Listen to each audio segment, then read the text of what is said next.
ফের নিষিদ্ধ cough syrup ও 2 লক্ষ টাকা সহ গ্রেফতার এক ব্যক্তি।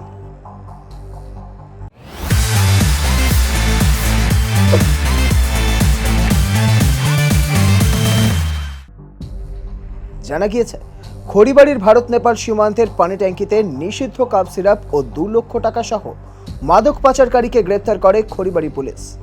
ধৃতের নাম রাহুল অধিকারী, পানি ট্যাঙ্কির গৌরসিং জোত এলাকার বাসিন্দা। পুলিশ সূত্রে খবর, নকশালবাড়ি থেকে পানি ট্যাঙ্কি আসার সময় ব্যক্তিকে আটক করা হয়। এরপর তল্লাশি চালিয়ে তার স্কুটারের ভেতর থেকে 28 বোতল নিষিদ্ধ কাপ সিরাপ ও 2 লক্ষ টাকা উদ্ধার করে পুলিশ। মঙ্গলবার ধৃতকে শিলিগুড়ি মহকুমা আদালতে পেশ করা হয়েছে। গোটা ঘটনার তদন্ত শুরু করেছে খড়িবাড়ি থানার পুলিশ।